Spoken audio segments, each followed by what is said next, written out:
1, 2, 3, come on! Come on, come on.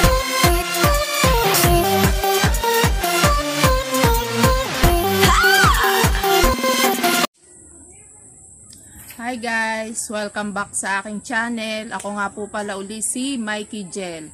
Ngayon po may gagawin po tayo. Isang trending ng paggagawa ng paso na yari sa semento. So, kung bago ka pa lang sa channel ko, please like, share, at subscribe. At isama nyo na rin po yung bell button para lagi kayong updated sa aking mga susunod na video. So, ayan guys, papakita ko lang po sa inyo ang aking mga gagamitin.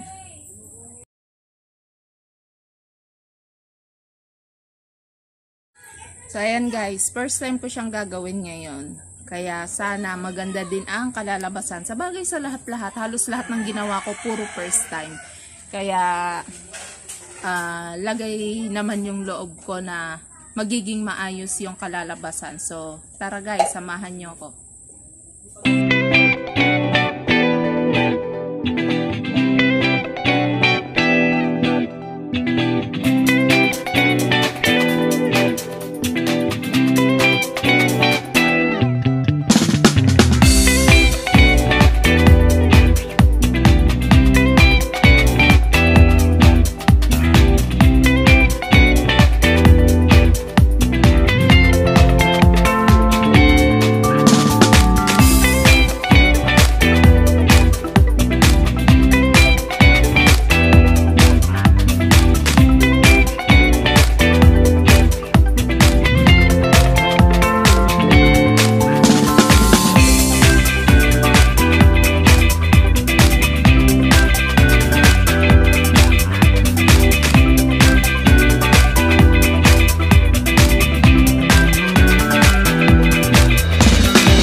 So, ayan guys. Iintayin lang po natin siyang matuyo. Tapos, ayan. Tapos, ito pa po yung isa. May ginawa pa akong isa. Ayan. Wala tao mapagpatungan na maganda-ganda. Ayan. Hintayin lang po natin yung tumigas pagka matigas na.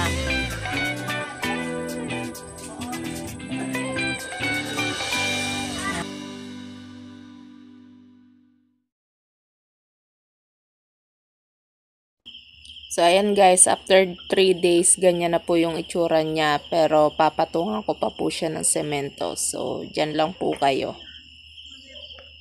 So, hi guys! Welcome back! Andito na po uli ako. So, after a week po, ito na po yung itsura ng aking ginawang paso.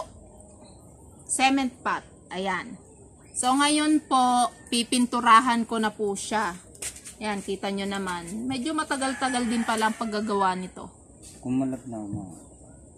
Yan, so pipinturahan ko po siya. So, ito na nga guys. Pipintahan ko na po siya. Yung loob hindi na kasi lalagyan ko din naman ng lupa yung loob.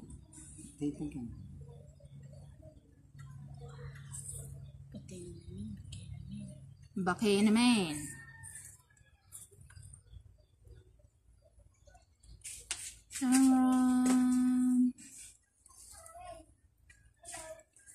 Ayan guys, pipinturahan ko na po siya.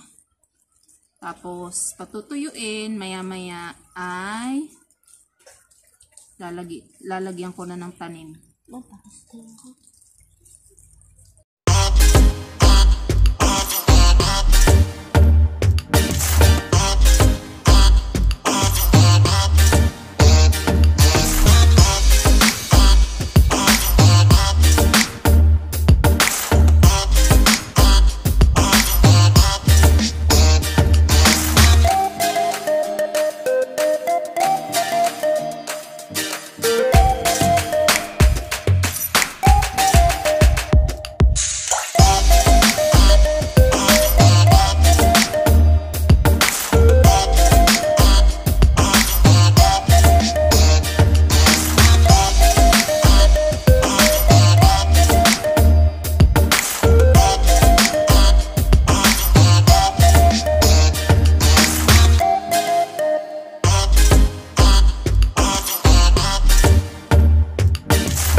naman.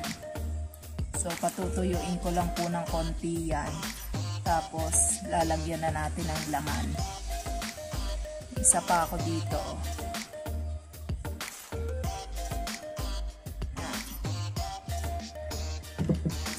So, ayun guys. Iintayin ko lang po siya matuyo. So, ayan na guys.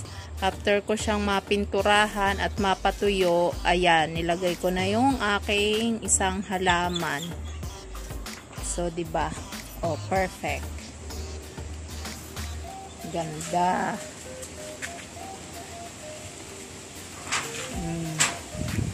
Charan. Diba?